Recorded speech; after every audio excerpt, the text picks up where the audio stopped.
국회를 확보하고 인원을 통제하며 또 경계하라는 것 맞죠? 제출 12월 1일 날 이거 아니로만 좀 제가 좀 시간이 없어서요. 시설 확보 및 경계하라고 받았습니다. 국회를 확보하라는 것은 국회로 병력을 이동시켜서 통제권 안에 두라는 것이고, 인원을 통제하라는 것은 국회의원 및 보좌관 등 관계자 외 출입을 통제하라는 것이고, 경계하라는 것은 적대 세력으로부터 국회의 안전을 지키라는 뜻이죠. 그것은 시설 군인이 통상 임무를 받을 때는 시설 확보 및 경계하라 하면 통상적으로 그 밑에 그거를 통해서 무엇을 할 수 있고 무엇을 하면 안 된다라는 세부적인 지침을 명확하게 알려줘야 그래야 야부대 행동이 통일됩니다. 근데 지금 방금 하신 말씀은 그런 얘기가 일절 없었고 시설 확보 및 경계하라는 말만 내려왔습니다. 알겠습니다. 국방부 장관으로부터 더 구체적인 지시를 받은 사실이 있나요? 그때 당시 시설 확보 및 경계하라고까지만 받았습니다. 알겠습니다. 특전사를 국회로 출동시킨 것과 별도로 별다른 임무가 없다는 것이고, 또 증인은 평소 주요 시설 등에 대한 방어 조치 매뉴얼 따라서 예하부대에 지시하였을 것으로 보이는데, 예하부대에 마찬가지로 그런 매뉴얼 따라 지시한 거죠? 그럼 매뉴얼 따라 지시한 게 시설 확보 및 경계하라고 부여받았기 때문에 시설 확보 및 경계하라고 임무를 부여한 것입니다. 알겠습니다. 증인 출동 시에 국방부 장관으로부터 국회의원들이 본 회의장에 들어가지 못하도록 저지하라고 하거나 국회의원을 체포하라고 하거나 국회 계엄 해제 요구안 가결을 저지하라고 하는 그런 지시를 출동 시에 받은 바는 없죠? 그 지시를 그렇게 받지 않았습니다. 제가 지시받은 것은 시설 확보 및 경계하라고 최초 지시 받았고, 알겠습니다. 두 번째 이제 국회의원을 안에서 끌어내라는 지시, 그게 이제 두 번째 지시였습니다. 좀 이따 여쭤볼 겁니다. 증인은 이번 계엄을 위해서 국회에 미리 가보거나 그렇게 한 사실은 없죠? 미리 가본 적이 없습니다. 제가 지금도 국회를 아는 것은 저 후문 쪽으로 해서 4층 국방위원회 가는 건 아는데 현재도 국회 정면으로 들어가 본 적은 현재까지도 없습니다. 이제 동영상 재상을 할 텐데요. 이 동영상은 증인이 대통령한테 전화를 받았다는 횟수를 말한 내용입니다. 125중에 3 동영상 재상해 주십시오.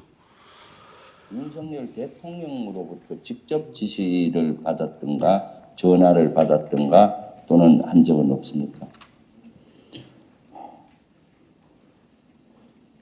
707이 이동할 때 어디쯤 이동하고 있느냐라고 한 번 받았던 기억이 있습니다. 그거 이상은 따로 없습니다. 네. 그 사령관께서는 지난 6일에 유튜브에 출연하셔서 윤석열 대통령이 707 특임단이 국회에 도착하기 전에 특전사령관 비아폰으로 한 차례 전화해서 어디쯤 이동하고 있느냐고 물었다고 말씀하신 걸 봤습니다. 당시에 대통령과의 통화에서 구체적으로 어떤 말씀을 주고받으셨습니까? 당시에 707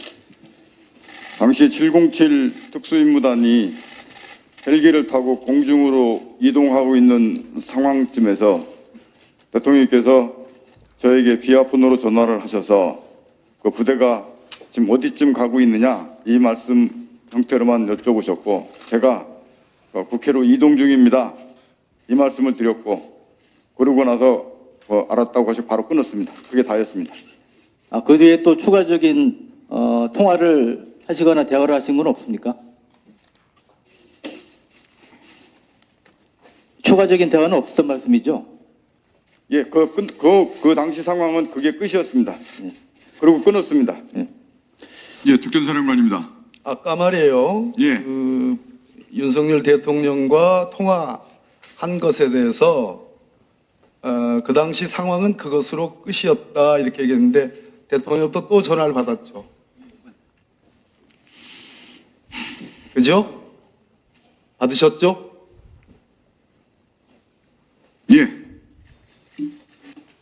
아까 박범계 의원이 말한 데 있어서 언론 보도에는 한 번 윤석열 대통령이 전화를 했다고 했지만 박범계 의원의 질문에 한 번 더 윤석열 당시 대통령이 총 2번 전화했다고 답하셨죠? 그렇습니다. 내용은 말할 수 없다고 하셨죠? 그렇습니다. 그런데 제가 아는 바로는 윤석열 대통령이 총 3번 전화했죠. 답 정확하셔야 됩니다. 총 3번 전화하셨죠.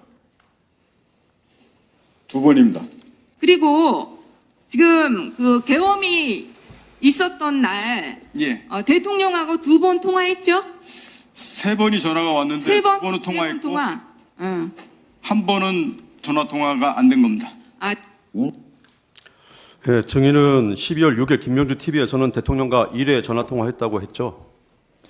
예 아니로만 대답해주십시오. 예 아니다. 아니로만 대답. 이거를 제가 설명을 왜 이렇게 예, 됐는지를 잠깐만요. 이어서 예, 잠깐만.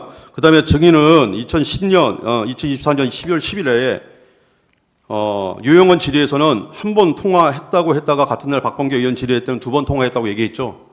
동영상에 나온 대로 얘기해 주세요. 아니, 예 아니로만 얘기해 주세요. 예 아니요로 답하면 오해하기 때문에 제가 이 부분은 설명을 드려야 이해합니다. 예, 잠깐만요. 제가 마저 다 질문하겠습니다. 증인은 같은 날 국회 국방위 오후에 조국 의원 질의에서는 대통령에게 3번 전화 온 것이 아니냐고 하니까 2번 전화 왔다고 말한 거 맞죠?